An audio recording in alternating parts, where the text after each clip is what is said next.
Hello tout le monde, j'espère que vous allez bien. Donc on va faire la suite, on a fait donc des années personnelles.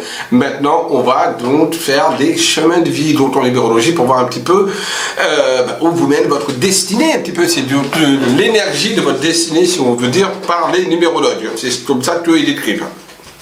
Alors, on va regarder ça ensemble, je vais vous montrer comment est-ce qu'on calcule votre chemin de vie et on va regarder un petit peu les chemins de vie qui appartiennent. À la différence de l'année personnelle où il y a que 9 années personnelles, dans le chemin de vie, donc il y a 9 bien sûr chemin de vie, mais il y a également 3 maîtres nombres, qui sont le 11, le 22 et le 33. C'est-à-dire que le 11, si vous tombez sur 11, on ne va pas le réduire. Si vous tombez sur un chiffre 22, on ne va pas le réduire. Et un chiffre 33, on ne va pas le réduire. Après, on peut toujours le réduire pour avoir un complément d'information. Par exemple, le 11, ça fera 2, le 33, ça fera 6, et le 22, ça fera 4. D'accord? Donc on pourra toujours le réduire, mais c'est la principale force viendra du 11, du 22 et du 33 en maître nombre.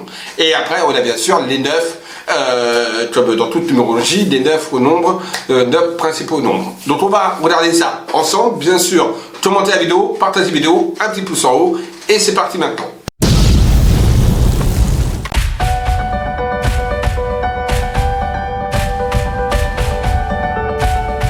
Donc le chemin de vie, c'est un petit peu votre chemin pour savoir un petit peu là où vous envoie un petit peu votre destinée, quelle va être la force et vos faiblesses dans votre vie. C'est surtout ça. Après, attention, c'est juste une image là que je vais vous donner de chemin de vie, d'accord? Parce qu'il faut savoir que le chemin de vie, après, il faut voir avec ce qu'on appelle la grille d'inclusion ou la grille karmique. Donc on voit donc les forces et les faiblesses avec votre nom et votre prénom, avec des chiffres qui vous manquent entre le 1 et le 9. Si vous manquez des chiffres, ça va risque soit d'être en déficience et donc poser problème dans votre chemin de vie, soit vous êtes en surplus, donc ça va être un peu trop puissant. Mais ça, c'est autre chose, c'est la grille d'inclusion, grille karmique, mais bon, voilà. Mais là, j'ai dû vous faire une petite image du chemin de vie pour commencer. Donc, chemin de vie, comment ça se calcule? C'est très simple. Vous prenez votre date de naissance entière. Le jour, le mois, et votre date de naissance, et vous calculez le tout. Il n'y a rien de plus compliqué. Il n'y a rien de plus facile, pardon. Quelqu'un qui est né le 1er janvier, alors je vais faire tout, hein, en 1901, voilà, il va calculer 1 plus 1 plus 1 plus 9 plus 0 plus 1. Ça va donner un total qui fait 1 et 1, 2, 1909, 9, 10, 11, 11, 11, 11, 12, 13. Ça fait 13. Voilà, donc 13, c'est pas un maître nombre. C'est ni le 11, ni le 22, ni le 33. Donc 13, on réduit 13, 1 plus 3, 4. Cette personne-là aura, donc la personne qui est née le 1er janvier 1901, aura un chemin de vie 4. Je répète, jour de naissance, mois de naissance, et votre année personnelle, et votre année de naissance, pardon. Et vous me calculez tout ça. Moi, vous avez votre chemin de vie. Et maintenant, on regarde, c'est quoi exactement le chemin de vie. Alors, ceux qui sont nés en chemin de vie 1, c'est un chemin de vie de combattant. C'est-à-dire, c'est un chemin de vie un petit peu individuel, un petit peu égoïste, d'accord? Mais où on pense à soi, mais où on avance dans la vie sans cesse. Et donc, on arrive à, quelque part, franchir toutes les étapes de sa vie, surtout d'un point de vue professionnel plus que sentimental. Et on arrive un petit peu à franchir toutes les étapes et à avancer. C'est un chemin de lutte individuelle où on se construit par soi-même. C'est l'individualité, si vous voulez. D'accord? Attention également, ces personnes-là ont tendance d'être un petit peu, comme je dis, égoïstes, mais également d'avoir un caractère assez dur, surtout s'ils n'arrivent pas à atteindre leur objectif. D'accord? Ce n'est pas un chemin très lié au sentimental. On va avoir également quelques petits pour des ordres psychologiques et physiologiques et surtout de déprime, quand ils n'arrivent pas à atteindre leur objectif. Donc c'est un chemin de vie de conquérant. Donc très souvent, ceux qui sont en chemin de vie 1 auront tendance à vouloir être chef d'entreprise, auto-entrepreneur ou alors d'être assez haut dans la hiérarchie du travail. Voilà, c'est principalement ce genre de personnes. Un petit peu également à l'écoute d'eux-mêmes, plus à l'écoute des autres. C'est ça qui est un petit peu dommage. Voilà. Mais on voit que c'est quand même un chemin de vie quand même de réussite quelque part individuel. Ceux qui sont en chemin de vie 2, c'est le chemin de vie de la conscience, de la... comment on appelle ça? Du consensus, c'est-à-dire de la médiation, c'est des réunions, du partage, des associations. Voilà, on aime partager, on aime être à deux, on aime être à plusieurs, on n'aime pas être individualisé. Donc c'est un chemin, on va dire, de médiation, de partage, d'association. Voilà, donc on aime être entouré de personnes. Ce sont des gens, ceux qui sont en chemin de vie 2, qui aiment bien quand même quelque part leur petit cocon personnel. Oui, mais très vite, ont peur d'être seuls et ont peur d'être isolés, ont besoin d'être entourés de personnes. Voilà, c'est un chemin de vie également de dualité. On ne sait pas trop où on va, on est un petit peu perdu. D'accord, ceux qui sont en chemin de vie 2 seront un petit peu perdus, un petit peu, voilà, ils ne seront pas si, ils doivent aller à droite ou à gauche, toujours un petit peu dans l'indécision, voilà, ils sont très indécis, voilà, ils ne savent pas, ils sont dans la dualité. Ça, c'est également un problème un petit peu majeur de chemin de vie 2. Chemin de vie 2 est donc un chemin de partage, ça c'est important. Chemin de vie 3, c'est un chemin de vie de communication, des communicants, ceux qui aiment communiquer, ceux qui aiment parler, ceux qui aiment vendre, etc. C'est un chemin de vie parfait, hein, chemin de vie 3, comme on peut dire, c'est la Trinité, donc on va dire que tout leur est apporté un petit peu sur un plateau d'argent, étonnamment parlant. C'est un chemin de vie assez facile à vivre et à avoir, voilà. Chemin de vie qui n'est pas spécialement un chemin de vie très compliqué. Mais justement, de part que c'est justement quelque chose qui est très facile pour eux, bah des fois ils ont tendance à être un petit peu oisifs et donc à se mettre en arrière et en retrait. Donc attention, parce que ça s'appelle piégeur, parce que le chemin de vie 3 est un chemin de vie normalement de communication. C'est un chemin de vie naturellement optimiste, d'accord, et de voilà, vraiment d'entrain. Ceux qui sont en chemin de vie 4, ce sont des chemins de vie très difficiles, très structurés. Ils aiment que tout aille droit, d'accord. Ils aiment voilà comme un I, hein, ça doit être droit, ça doit être carré, ça doit être pragmatique.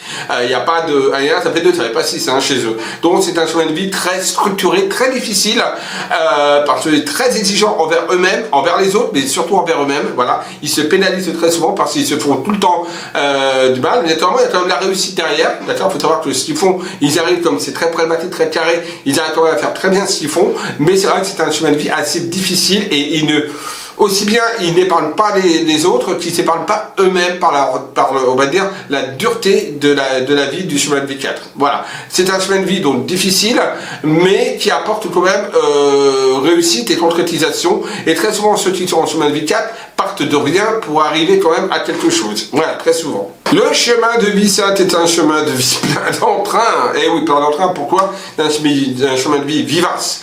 Envie de changement, envie de bouger, ils ne peuvent jamais rester en place, ils ont besoin de trouver toujours quelque chose de nouveau à faire, etc. C'est un chemin de vie, on va dire, ensoleillé quelque part, mais attention à ne pas trop s'y perdre, parce qu'on peut y perdre ses ailes à faire tout et n'importe quoi. Il faut savoir également que le chemin de vie 5 est un chemin de vie également qui est lié à l'étranger.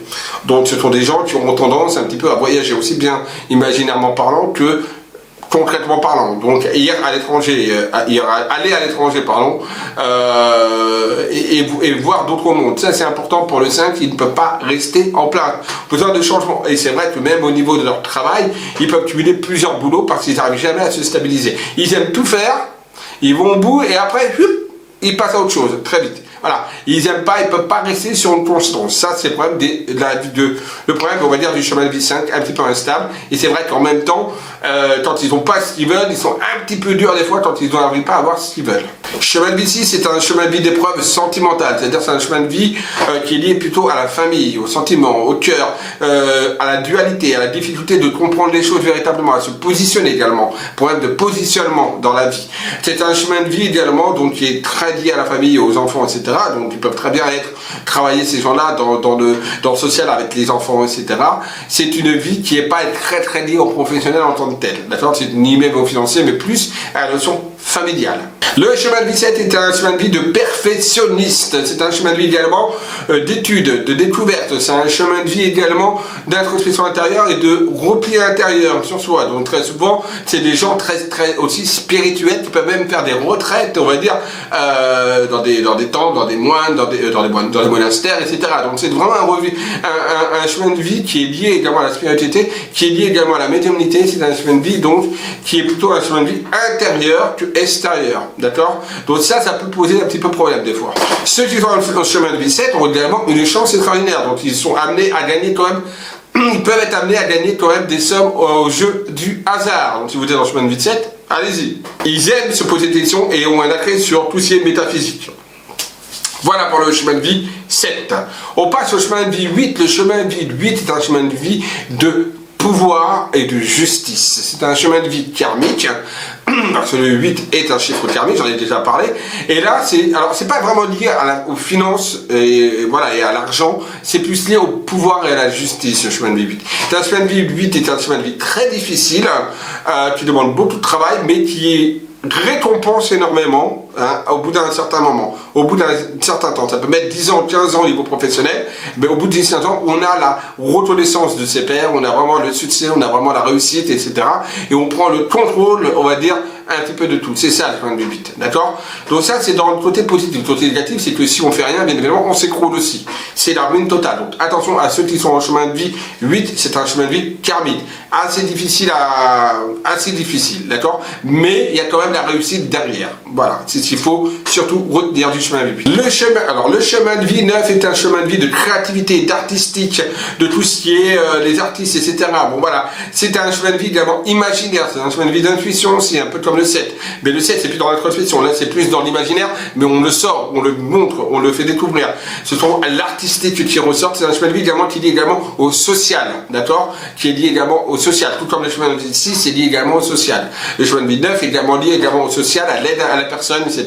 C'est des gens qui peuvent avoir une belle reconnaissance et une belle félicité à ce niveau-là. Ce fameux chemin de vie 11, premier maître l'ombre, c'est un chemin de vie donc on va dire parfait si on peut le dire, puisqu'il est dans tout ce qui est la perfection quelque part, avec des facultés là. Très souvent on trouve dans le chemin de vie 11 des politiciens, etc., des chefs d'entreprise, etc. Bon, on est, et en plus ça dans le 1, on voit il y a plusieurs 1, donc déjà la puissance du 1 qui est là, qui ressort, qui est donc les nouveaux projets d'individualité, de soi, etc.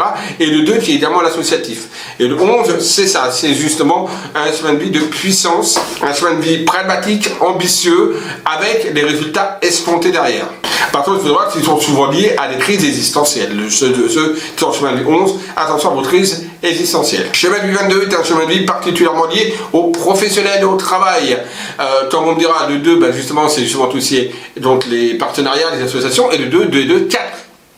Et comme je dis, le chemin de vie 22 est un chiffre qui est lié au travail. Et le 4 est lié également au travail. Donc c'est spécifiquement un chemin de vie, attention, qui est, les gens qui sont en chemin de vie 22 se retrouveront très certainement, ils ont un chemin de vie de travail, quel qu'il soit, soit petit travail, grand travail, ou vraiment quelque chose d'important. En tout cas, c'est dû à leur travail et le sentimental passe à côté. Il faut savoir que le chemin de vie 22, à l'instar du chemin de vie 4, ceux qui sont en chemin de 22 demandent quand même des responsabilités au sein de leur professionnel. D'accord? Ça c'est important, ils veulent être là-haut. C'est ça, ceux du chemin de vie 22. On va regarder le chemin de vie, le chemin de vie 33 qui apporte comme le 11 et le 22 le succès. Ce sont vraiment des lettres nombres excellentes. 11, 22, on l'a vu, c'était le succès. Le 33, c'est également pareil, le succès dans les perspectives. Là, c'est le succès également au niveau sentimental, au niveau des émotions, etc. Qui est plus, on va dire, à l'honneur. D'accord? Donc, une vie sentimentale plutôt accomplie et plutôt dans le bonheur et dans la joie et dans la plénitude. Il faut savoir que le chemin de vie 33 est également un chemin de vie long au niveau du succès. Donc, on ne l'aura pas tout de suite. Il faut qu'il apprenne cette énergie et qu'il emmagasine cette énergie du 33 pour pouvoir avoir le succès escompté. Et il faut savoir que ceux du chemin de vie 33 ont également tout intérêt à faire beaucoup de méditation et de relaxation. Cela leur apportera un bien-être qui leur pourra leur procurer plus vite encore la réussite. Bon voilà, j'espère que cette petite vidéo sur la numérologie vous aura plu. Si c'est le cas, les petits pouces en haut. Chemin de vie, donc c'est là, donc à vous de regarder votre chemin de vie. Attention, c'est une image, ce n'est pas, voilà, c'est juste une image, là où vous amène votre destinée. Après, il faudra voir avec la grille d'inclusion, la grille karmique, pour voir les des nombres qui vous manquent, ou les nombres que vous avez en trop, qui vont peut-être soit augmenter, on va dire, les difficultés, soit augmenter les facilités de votre chemin de vie. Ok? Donc surtout, partagez la vidéo, commentez et n'oubliez pas, aimez-vous, aimez les autres. Bisous à tous, à très vite.